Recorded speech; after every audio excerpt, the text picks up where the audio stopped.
are listening Radio MIDWS India.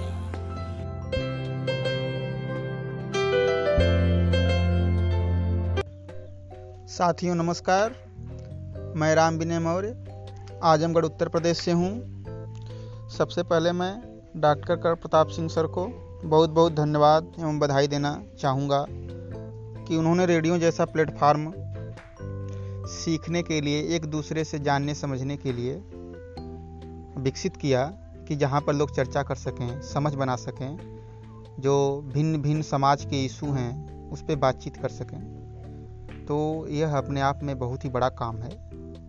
तो उसी क्रम में जो आज की चर्चा है, जो आज का विषय है जिस पर मैं बात करना चाहूँगा, वह है शिक्षा का उद्देश्य और भाषा शिक्षा। साथियों, जब हम शिक्षा के उद्देश्य की बात करते हैं तो हमारे मन में भिन्न भिन्न प्रकार के सवाल आते हैं। लेकिन शिक्षा का अगर हम व्यापक उद्देश्य देखें तो वह है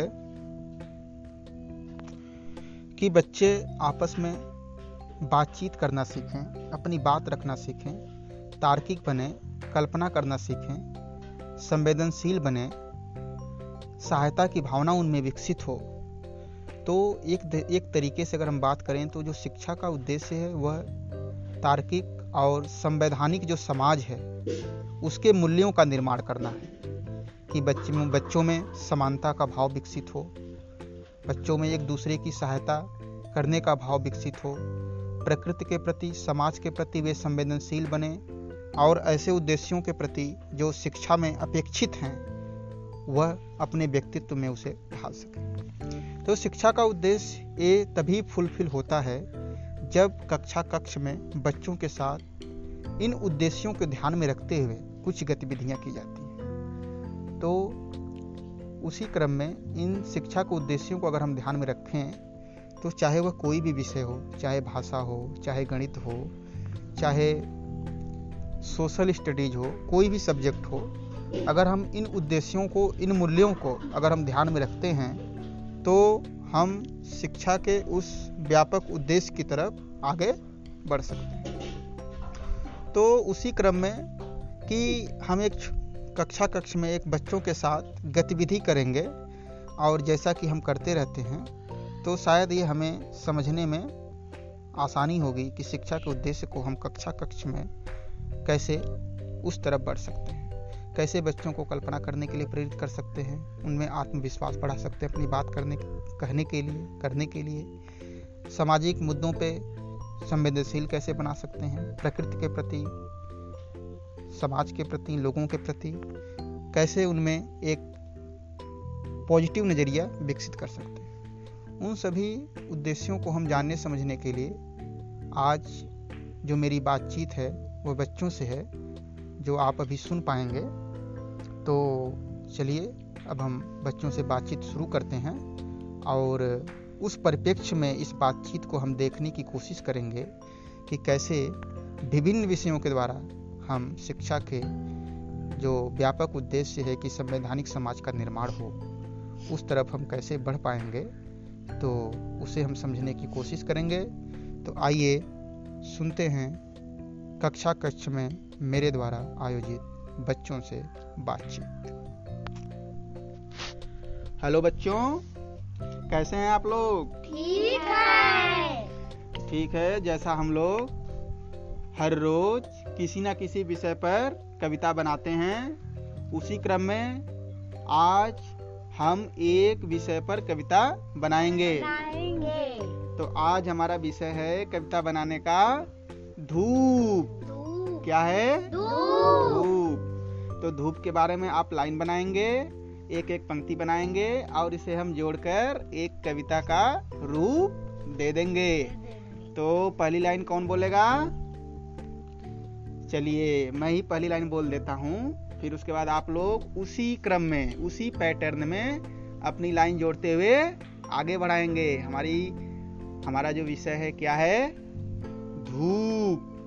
तो क्या हो सकता है? जैसे मैं अभी देखता हूँ तो मेरे मन में एक लाइन आ गई, मैं उसे सुनाता हूँ आप लोगों को कि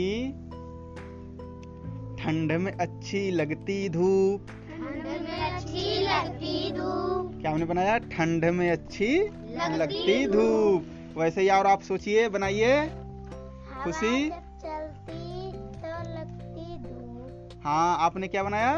हवा जब चलती तो लगती धूप। हवा जब चलती तो लगती धूप। ऐसा होता है। धूप हमें ऊर्जा देती है। हाँ, तीन लाइन नहीं, पहले इस पे बात कर लेते हैं। सलोनी ने क्या बताया कि हवा जब चलती लगती धूप। तो इसे ऐसे कर सकते हैं कि हवा जब चलती तो कम लगती धूप, क्योंकि हवा जब चलती है तो धूप कम थोड़ा लगती है ना ठंड के मौसम में, और गर्म के मौसम में तो लू हो जाती है। तो हवा जब चलती तो कम लगती धूप। कितनी लाइन हो गई? 3। अभी 2 लाइन। तीसरी लाइन क्या थी?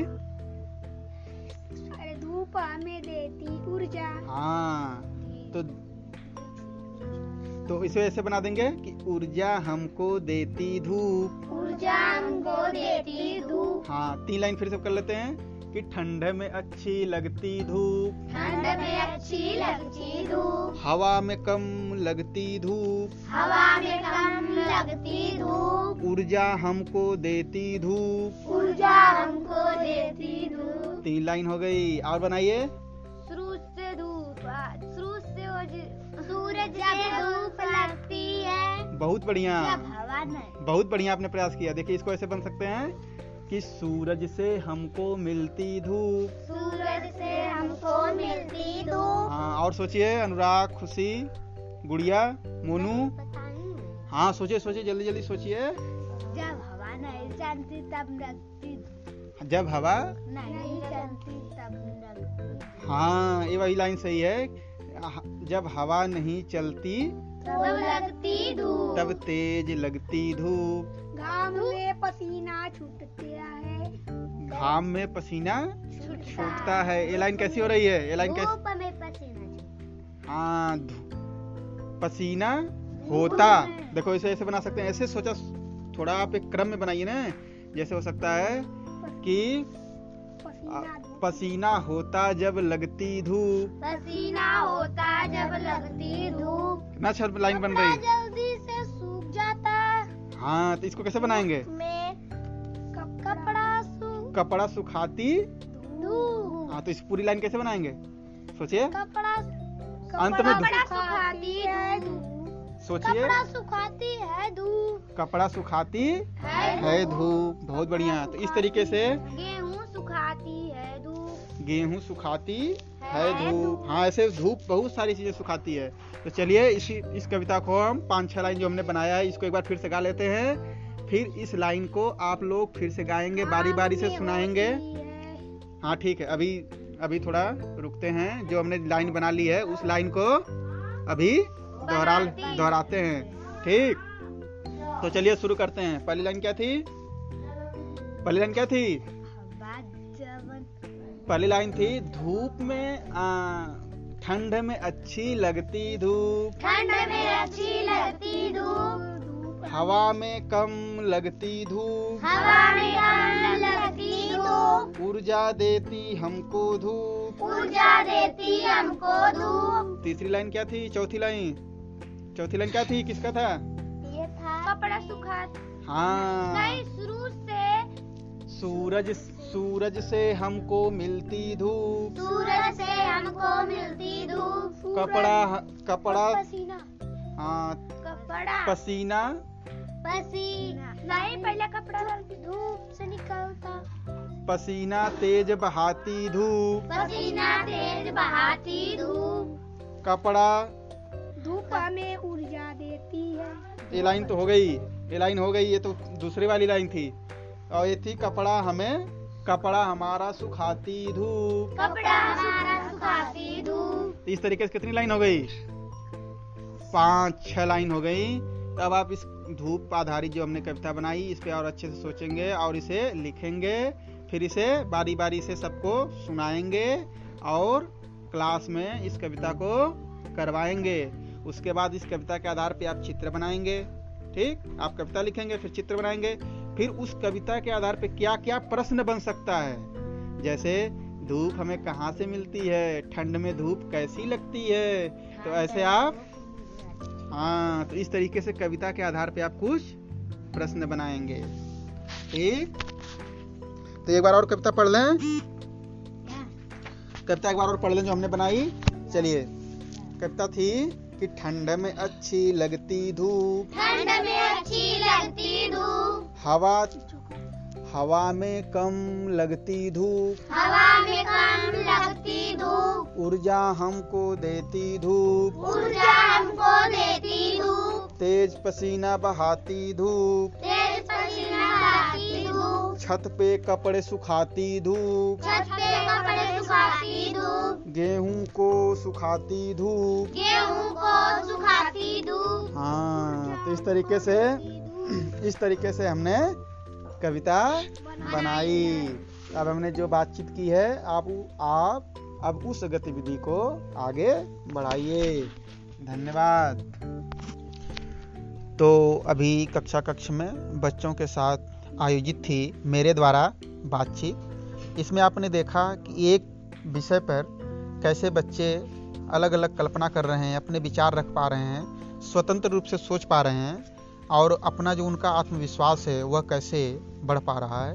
तो ये जो शिक्षा का एक जो व्यापक उद्देश्य है, तो उसे हम कक्षा की गतिविधियों के द्वारा किस प्रकार से प्राप्त कर सकते हैं, कैसे हासिल कर सकते हैं, इसका एक छोटा सा उदाहरण था। ऐसे ही आप विभिन्न विषयों में अगर हम शिक्षा के व्यापक उद्देश्य को ध्यान में रखते हुए काम करें, तो जो एक शिक्षा का बड़ा लक्ष्य है उसको हम पा सकते हैं और बच्चों में उन कौशलों का निर्माण कर सकते हैं जिन कौशलों को विकसित करना हमारा उद्देश्य है और जो हमसे अपेक्षित है। तो एक संवैधानिक समाज का निर्माण करना, बच्चों में मूल्यों का निर्माण करना, उनमें आत्मविश्वास बढ़ाना, अपनी बात रखने के लिए प्रेरित करना और सहायता की भावना एक दूसरे के लिए विकसित करना, ये बहुत ही बड़ा उद्देश्य है। तो आपने देखा इस गतिविधि में बच्चे किस प्रकार से एंजॉय कर रहे थे और रुचि के साथ सीख रहे थे और उस दिशा में आगे बढ़ रहे थे जिस दिशा में शिक्षा हमें अपेक्षा रखती है, शिक्षा का उद्देश्य में जो अपेक्षित है। तो आज की बातचीत बस यहीं तक है और हम आपसे मिलेंगे फिर अगले एपिसोड में। तब तक के लिए धन्यवाद।